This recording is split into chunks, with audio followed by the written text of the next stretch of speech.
Thank you very much, Chairperson. Good afternoon once again, General. General, tell me how many women serve in the executive management? Well, not SMS. You know, the lieutenant generals. How many women are there? It's a bit in the afternoon. I cannot recall from the top of my mind. But one thing I know is that in terms of the PCs, we have succeeded to have more than 50% of women. Then we have quite a few at the divisional commissioner level, as well as the deputy national commissioner, who is General Musikidi. So we have done well as an organization to ensure that we empower women and women serve in these positions in this regard. Okay. Now, I was asking you just to give you, a break, chill from these hard questions, but also to congratulate you. I think some members have said during the course of the day that you clearly know your work. I think, you've given us confidence in you and the work that you're doing. Thank you, but what I wanted to check with you, General, you said you heard about this decision to disband the PKTT from the media on the 2nd of January. What was your reaction when you heard that? What did you think of the decision? I was on leave, as I indicated, which had commenced on the 17th of December. I had gone away, and on the 2nd, then I watched TV, and I saw this reporting was still continuing.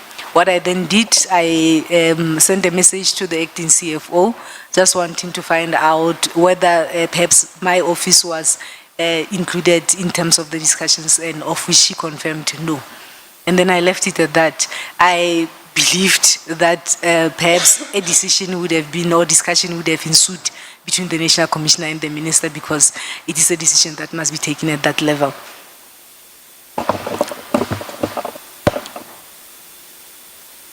Did you think it was a correct decision, though, that the Minister took? At that time, I wouldn't make anything of the decision. Like I said, I was on leave. One would have assumed that when you go on leave, work continues. Perhaps there would have been engagements between the two leaders, and they would have taken that decision. So it was a matter that one would have then be briefed properly when they come back from leave. But for me, all I did was to check with the acting CFO if perhaps there was a formal meeting where discussions were held, and then... So you had no personal view one way or the other? Nothing. Okay. Nothing.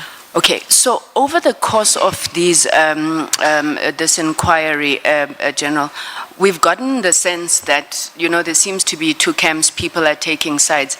Have you taken a side in this matter? On this matter? Yes. Never. I do not take sides. I am appointed to assist the accounting officer to execute his or her responsibility, and that's all I do. Because we are employed to ensure that we provide a service, which is to combat crime and ensure that the people of this country are safe. For me, those issues are a waste of time, and we need to ensure that we earn our salaries when we leave work every day. So I do not take sides, I do not participate in such issues. Maybe let me ask it differently. Yeah.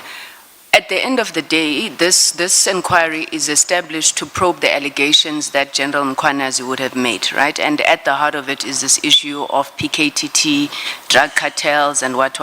And we've had to wade through a whole lot of evidence that you end up not knowing what is right, what is wrong anymore. So if you were to have a view, do you think that General Mkhwanazi, in terms of the issues that he raised, was correct? And indeed that the Minister, General Sibia, and them were wrong or are involved in these cartels? What would be your personal view? My personal view would be, obviously, we will have to wait for the committee to conclude its work, as well as the commission. General Mkhwanazi did right by raising these issues. If there are issues that are preventing us from doing our job as public servants, those issues ought to be raised in this particular regard. But in terms of who's wrong, who's right, I believe as same and similar as South Africans, one would then allow the committee to proceed with its work and to produce a report, including the commission. Okay, so Vice Admiral Monde Lobese, who is the Chief of the Navy, goes in public, addresses a gala dinner, and he says he believes that the South African Navy is being defunded by government, and he thinks at the core of it is these issues of either selling out or drug cartels. You've given quite a bit of testimony or evidence that speaks to the fiscal constraints that SAPS is facing and the difficulties. Would you agree with Vice Admiral Lobesa? Chair, I can't comment on the SNDF comment. As it relates to SAPS, do you think that SAPS is also being consciously defunded to promote perhaps nefarious ends? We working within the finance environment understand the macro issues of the country. We do participate duly in terms of processes that are there and put on the table by National Treasury. We make our submissions. We always make submissions that are over and above what is currently available. And we hope that one day the macroeconomic situation of the country will improve, and we will be having resources in abundance to ensure that we all are able to deliver the service that we are tasked to deliver as government departments. Thanks, CFO. And I'm really relying on your, your accomplishments, your qualifications, because I would think that in the environment that you are in, you would understand fiscal pressures, you would understand the priorities and choices that have to be made. So your submission is that you do not believe that the SAPS is being intentionally defunded, but there's macroeconomic pressures on the country that are leading to these issues? I don't believe that government will intentionally want to put the SAPS in particular into a position that where we will be unable to do our work. It is our wish that one day we will have these resources and we will be able to, there are competing priorities in government. We'll be able to have adequate resources to be able to service this country as expected. Thank you, ma'am. Okay, so now speaking about these priorities and choices that you have had to make, I know Honourable Angwa did ask you this, but I want you to be specific. So you don't budget for the PKTT. You have these requests that come up every year, and then you have to take money from elsewhere. What is suffering while you are funding the PKTT? Where exactly? I mean, you've been there since 2019, so it's been a number of funding cycles. Where have you taken money from to fund PKTT? I don't want us to say something is suffering as a result of PKTT. As I indicated, we receive allocation from National Treasury annually. And there are priorities that we canvass with the National Commissioner through the relevant structures, finance committees, and those priorities are put on the table. There will always be limitations. The needs will always surpass the resources that you have. At this point in time, we do have a dire need in terms of technology in the organization. I'm sure you would have heard in various forums that we need to ensure that we upgrade our technology, and our technology is on par with other organizations in this regard.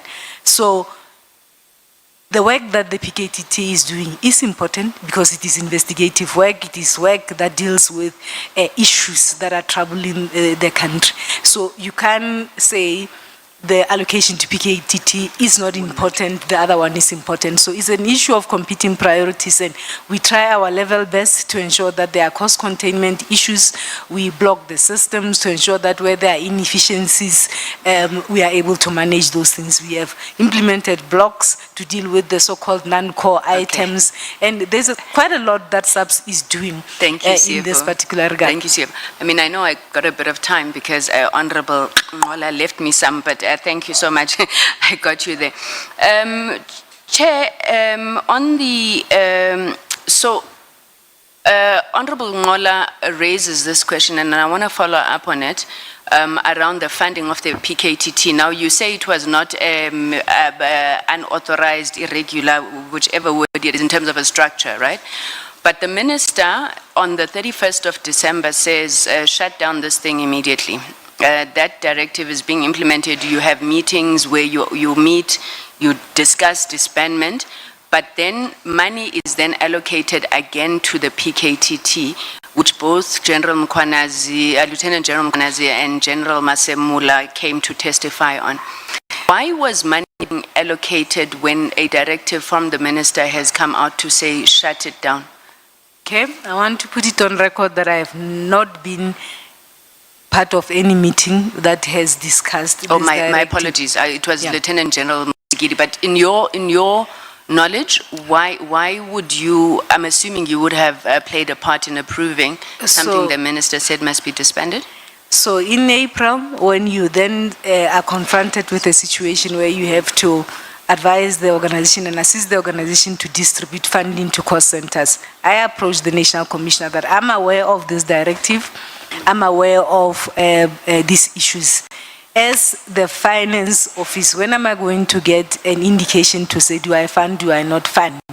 The accounting officer then says, reserve funding, we will come to you. There is work that must still be done in terms of this particular PKTT reserve funding, and we will come to you, perhaps on a month-to-month basis to then deal with this. So I'm aware that there were meetings that were taking place to discuss the directive, but I was not part of such meetings. So I rely on the instruction as well as the indication by the National Commissioner in terms of what needs to happen when it comes to the work and the support of the PKTT. Okay, so you asked him because you knew it Yes, had been disbanded. I asked Okay. him. All right. Now, you approved, I'm assuming, because I can't find the documents, or maybe let me ask it like this. What is the delegation, what is the amount, the delegation that you have for approvals of payments? Who would have paid the money that was paid to Mr. Matlala's company? Who would have approved that?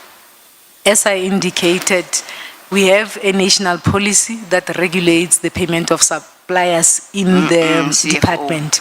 Were you the one who approved it? No. Who would have approved it? The end user? No, the payment. Angeti, the end user gives you the certificates and says this issue is As ready. I indicated, the system and the policy indicates which process starts where. My office's process is the final leg where we release money into the bank account. There are officials that are delegated to do that. It is not done by the CFO, but it is officials within my office. So who would have released this particular payment? I mean, I'm sure you would have found out by now.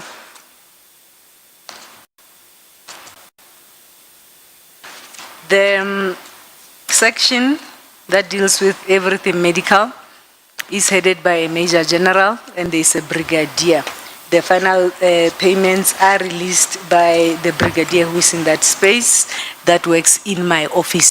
Obviously, that function is in my office and the final payment is done in my office, but it's a Brigadier who is within my office that is delegated to do these payments. Okay, and 50 million you don't look at, it's too small money for the CFO to look at? It was 48, we stopped 48. other invoices. Okay, 48 is below your delegations? I do not do the actual payment. Okay.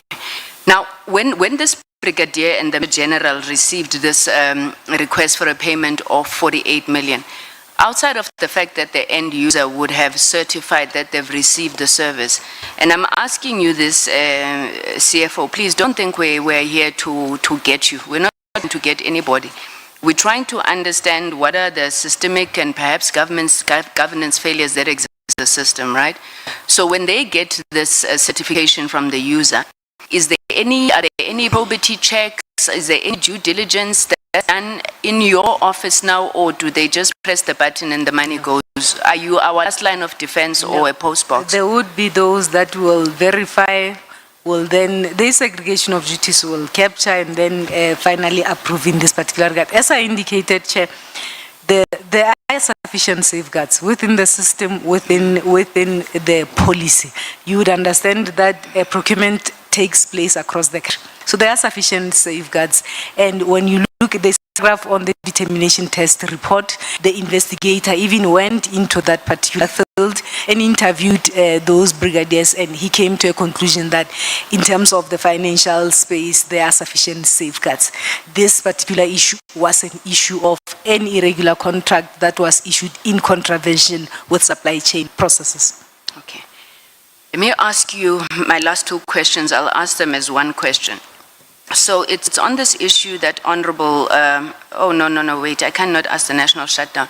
You see, Honourable Malema is right. I also looked at that amount of the national shutdown, 348 million for a one-day event, which was the march. When you approve the allocation of such funding, 1 billion rand, more or less, for the July 21 unrest, when you approve such amounts, can you give us a sense of what goes into 350 million rand to safeguard, protect, serve the country on a one-day event? And can we take it that every time there's a march in this country, you are spending amounts of that nature? Our role as the police is to ensure that we safeguard the citizens of this country, including their properties. One of our core responsibilities is to ensure that there is public order. So if there is a march, we have a responsibility as the police to ensure that we indeed execute our mandate, which is to ensure that the citizens are safe and we protect their properties. There would be marches and there would be provinces that are affected. CFO, sorry, Plans you're not are answering me, and my time is running out. You're not answering me because I want to know, from your experience as a CFO, what could possibly cost 350 million to safeguard, serve, protect the country on a march that is one day? So maybe just paint us a picture, and then link to that. I said, is this the quantum of money that's spent when there is a march? Security plans are not done in one day. If there is something planned, security plans kickstart days before. And on the day of the event, it is execution. So the work of the police is very wide. Okay, so 350 million is justifiable in your view? There would be General, overtime. can you please stop speaking? Can we take Honourable Shongwe? But my time hadn't finished. Ola gave me time.